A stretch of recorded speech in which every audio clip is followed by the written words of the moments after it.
Eh bien, salut à tous, on se retrouve aujourd'hui pour une nouvelle vidéo. Comme vous pouvez le voir, petit micro-cravate.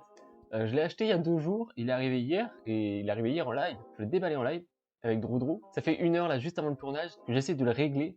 Et en fait, il n'y a aucun tuto. Il y avait, je crois, 63 commentaires sur Amazon, mais aucun tuto sur YouTube. Le seul tuto, ben non, c'était pas un tuto du coup, mais c'était juste un review où on montrait, oh, regardez le super micro et tout.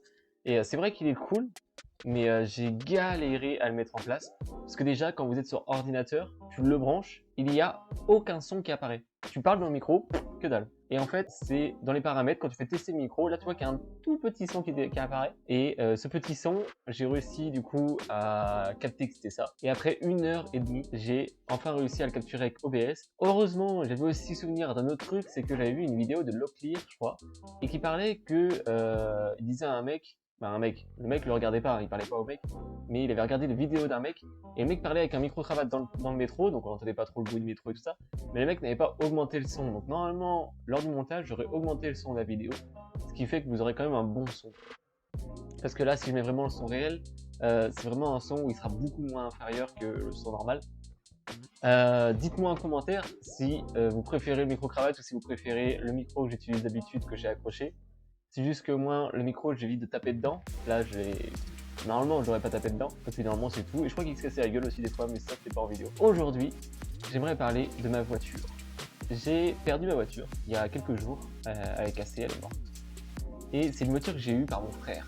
Mon frère, c'était il y a 2 ans. C'était le jour où j'ai eu mon permis. Alors non, c'était pas il y a 2 ans. Là, faut savoir, je vais arriver sur mes 21 ans, on est en février, j'ai dû l'avoir en décembre, je pense, novembre-décembre, je sais plus trop. Et en tout cas, j'ai eu le 18 ans, donc j'ai eu... Alors attends.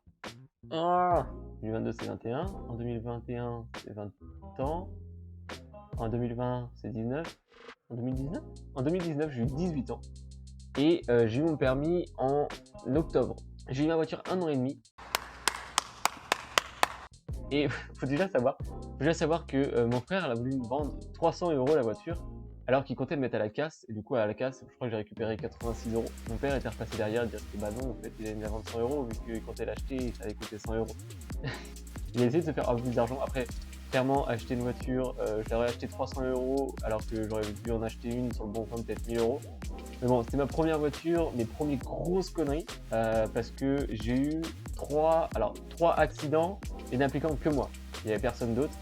J'ai eu mon premier accident, j'étais dans la cour, et en fait ma cour elle est un peu en pente, et j'ai oublié le frein à main. Et comment dire, il y a un chemin, il y a un parking, il y a une sortie, et ma voiture était pile dans l'axe, et en fait à quelques centimètres, hein, je parle d'une trentaine de centimètres, la voiture allait foncer sur la route et atterrir dans le fossé. En fait j'ai eu de la chance qu'il s'est pris le mur avant, donc j'avais une espèce de trou derrière, et elle était enfoncée. Mon deuxième choc, un truc tout con, je reculais et en fait, pareil, hein, toujours le même truc, parking, aller, et pour reculer, faut regarder rétro droite, rétro de gauche. Et moi, je recule, je pensais à autre chose et je regarde le rétro du milieu et celui de gauche. Et là, je recule, je fais oh nickel, je passe et je fais c'est bizarre, je vois rien dans le rétro du milieu. Boum, je regarde et là, la carrosserie sur le côté droit qui était enfoncée. J'ai fait bon, je crois que je me suis trompé de rétro. Bon, petite marche arrière. Après, la voiture, quand je l'ai achetée, hein, vraiment, elle était rayée de partout. Donc en vrai, les chocs n'avaient aucune importance pour moi parce que j'y tenais pas trop à la carrosserie, hein. Il y avait des rayures tout le côté droit. Le côté gauche, il y avait, je crois, les anges de l'hiver étaient peints, il y avait des stickers dessus, il y avait des rayures, il y avait vraiment de tout. Et en vrai, ça me dérangeait pas du tout. J'ai eu une connerie, c'est qu'en fait, il n'y avait pas de jauge à huile et j'avais laissé mis une bouteille d'huile dans mon coffre. Et quand j'ai mis cette bouteille d'huile dans mon coffre, elle s'est ouverte. Et du coup, je n'ai jamais pu mettre un truc dans ce coffre-là. Parce que je ne sais pas d'où, mais il y a de l'huile qui ressortait du dessous le coffre. Et ça en foutait partout. J'ai récupéré des trucs il n'y a pas longtemps quand la partie à les casse. Et vraiment, c'était explosé. Il y avait de l'huile partout. La feuille était jaune, les chaussures étaient pourries. C'était vraiment horrible. Et ça, c'est un problème que j'avais pas de jauge, elle était morte, le plastique avait été bouffé par l'huile. Et le troisième POC, c'était à McDo. En fait, à McDo, il y a la borne et il y a un petit poteau derrière pour être en fait tapé dans la borne quand tu tournes. Et du coup, il faut aller tout droit, mais bien droit, et après à la fin tourner. Moi, j'ai tourné directement, sauf que l'avant a tourné, l'arrière a suivi. Mais sauf que c'est parti, le poteau est arrivé et a frotté tout le côté de la voiture. Et ce qui est drôle, c'est qu'il y a un truc qui a été mis en place, C'était pas ma voiture. Non, non, on est repassé, je crois, 3 jours plus tard, je sais plus pourquoi. Et on est passé 3 jours plus tard et le poteau était remis en place. Mais la voiture, elle est toujours à la marque. Qu'est-ce que j'ai fait d'autre avec cette voiture? Oh oui, j'ai fait un 3-6 avec cette voiture. On a été, c'était le soir, en fait, on s'amusait à faire des petites balades. On est arrivé dans un champ. Alors, je sais pas si c'était, je sais pas à qui était le champ, mais en fait, il avait vraiment légèrement, non, pas, c'est même pas la pluie, je crois que c'était la rosée. Et genre, j'arrive avec la voiture, je roule, frein à main, je tourne, et là, la voiture qui part sur l'herbe, et l'herbe ça glisse de ouf, et la voiture qui fait un 360, c'était un truc de ouf.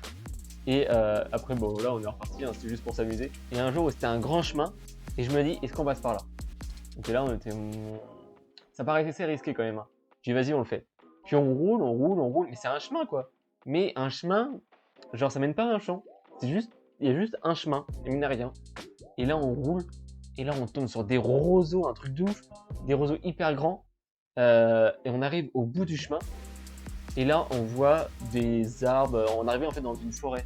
Mais le truc, c'était atteignable. Genre, les roseaux, ils étaient énormes et tout. J'ai fait, ouais, bon là, on est au bout du chemin. On va pas pouvoir continuer. Marche arrière. Et là, qu'est-ce qui arrive? On roule. On s'arrête une seconde. Et là, je redémarre, je repars.